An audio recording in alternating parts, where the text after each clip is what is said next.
Élection présidentielle, le constat des observateurs internationaux. 11 43 838 électeurs sont appelés aux urnes ce jeudi 16 novembre pour le premier tour de l'élection présidentielle.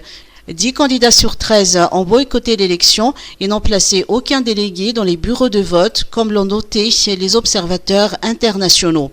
C'est que les bureaux de vote qui ont tous ouvert ont le matériel électoral complet. La seule chose que nous avons relevée, c'est que les délégués des partis politiques sont absents. Il y a les délégués du parti du candidat numéro 3 qui sont partout. Nous avons ensuite le numéro 13 que nous voyons par endroit, mais le numéro 11 est quasiment absent. Et ça, il faut le relever en tant qu'observateur parce que nous savons que les contestations peuvent venir après.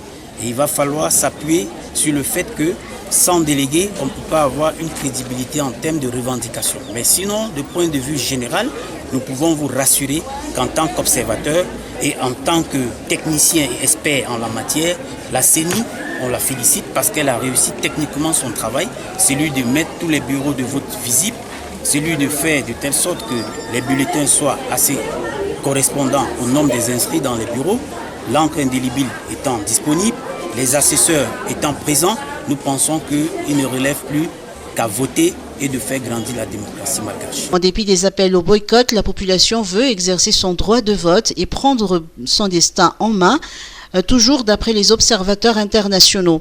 De manière générale, le scrutin se déroule sans incident majeur. Malgré qu'il y a quelques candidats qui ont demandé à la population de ne pas sortir voter, et moi je pense que la population veut tenir son destin en main, ne pas se fier à ce que X ou Y dit, ils veulent tenir le destin en main pour eux-mêmes descendre dans les bureaux de vote pour élire le président. Parce que moi je dis toujours, je sais que le pouvoir appartient au peuple, et c'est au peuple de sortir et de choisir à eux leur président. Les observateurs internationaux ont félicité la CENI pour l'organisation de cette élection et appellent les électeurs à voter en toute sérénité. Andraduel, voter est un droit citoyen, rappelle le président sortant. Le candidat à l'élection présidentielle, Andraduel, son épouse et ses enfants ont voté à Mbatoubé ce matin. Voter est un droit citoyen et empêcher quelqu'un d'aller voter, c'est enfreindre la loi, a déclaré le président sortant. Voter, c'est une loi et c'est un droit fondamental.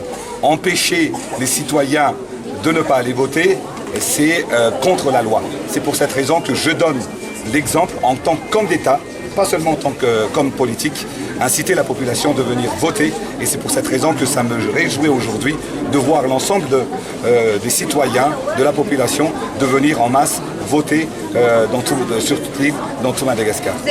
Le candidat numéro 3, Andraduel, s'est dit confiant en la maturité de la démocratie à Madagascar et quant au choix du peuple malgache, il déclare aussi avoir la foi en la sagesse de la population face aux fauteurs de troubles. Sécurité du scrutin, plus de 5000 éléments des forces déployées. Les forces de l'ordre surveillent de près le déroulement du scrutin présidentiel. Dès les premières lueurs de l'aube, les éléments de la police, de l'armée et de la gendarmerie, regroupés au sein de l'état-major mixte opérationnel, ont quadrillé les endroits stratégiques tels que l'hôtel de ville. Plus de 5000 éléments sont déployés dans les 4 plus grands districts d'Analamang pour assurer la sécurisation du scrutin. Plusieurs éléments sont postés près des bureaux de vote, d'autres motorisés se tiennent disposés à intervenir en cas de nécessité.